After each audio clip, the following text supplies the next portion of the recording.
এখন আমি আরেকটা মন্দির দেখাচ্ছি। এ তো এত বড় মন্দির, এ তো নাম বলাও মুশকিল। শ্রী গণবর্ধন কৃষ্ণা ও বহুত বড় নাম, এত বড় নাম আমি বলতে পারছি না, তবে মন্দিরটা দেখাচ্ছি। ভীষণ সুন্দর একটা মন্দির, দেখুন কত বড়, পুরো পাথরের, ওই উপর অবধি পাথরের পুরো বানানো এটা।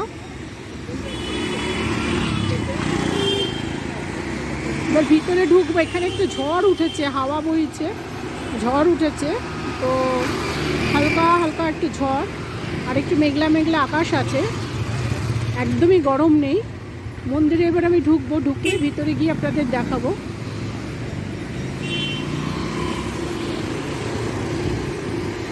গোবর্ধন টেম্পলের ভিতরে এখন আমি যাচ্ছি। দেখুন টেম্পলের ভিতরে যাব, ভেতরে ঢুকে এসেছি বাইরের থেকে। কি সুন্দর মন্দিরটা, এরকম মন্দিরে তো আমি কোনোদিনও আসিনি। গোবর্ধন মন্দির পুরো রাউন্ড হয়ে ঘুরে আসতে হবে।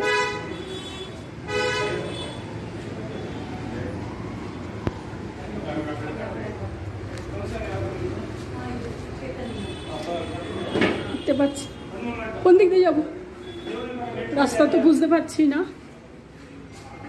গোয়া গোয়া মতন পুরো রাস্তাটা।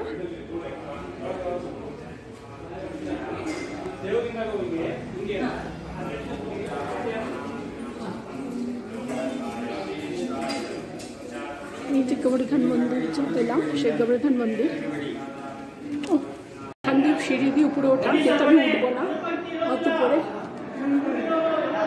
প্রচুর লোক। এখানে ঠাকুরটা তো বেশি দেখাতে পারলাম না, কিন্তু এখন এখান থেকে আমি বেরিয়ে যাচ্ছি। তো কোথা দিয়ে বেরোবো দেখতে হবে, আমি যেইভাবে ঢুকলাম সেইভাবে মনে হচ্ছে বেরোতে হবে। দেখতে পাচ্ছেন ভিতরটা।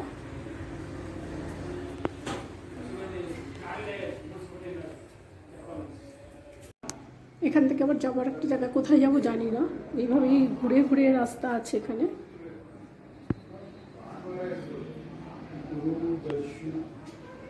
এখান দিয়ে মনে হচ্ছে একটা রাস্তা আছে, কিছু আছে এখান দিয়ে। যে রাস্তাটা উঠেছে এটা একটা স্কুলের রাস্তা, এখানে যে বাচ্চারা থাকে তারাই বোধহয় পড়াশোনা করে এখানে।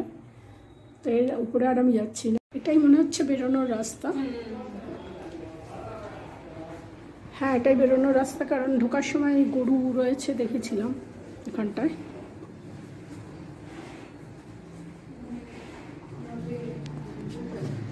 খুব সুন্দর, খুব সুন্দর জায়গাটা। ব্যাঙ্গালোরে যারা আসবেন বেড়াতে তারা অতি অবশ্যই এখানে আসবেন দেখতে। প্রথমে গণেশ মন্দির, তারপরে বিগ বুল টেম্পল, তারপরে এই টেম্পলটা। গোবর্ধন টেম্পল দর্শন করে এখন আমি বেরিয়ে যাচ্ছি। তো এতক্ষণ এখানে একটু হালকা হালকা মেঘলা মেঘলা ছিল, আর হালকা রোদও ছিল, কিন্তু এখন বৃষ্টি নেমেছে। মন্দির আমি দর্শন করে চলে যাচ্ছি, তো বেরিয়ে দেখলাম বৃষ্টি হচ্ছে। তো খুব সুন্দর একটা মন্দির দেখলাম, এবারে পুরো ভিতরটা দেখালাম, গুহা গুহা মতন। আর যেই আসল যে গোবর্ধন যে ঠাকুর আছে তারটা ভালো করে আমি তুলতে পারলাম না, কেন ভিডিও তোলা বারণ আছে ওখানে।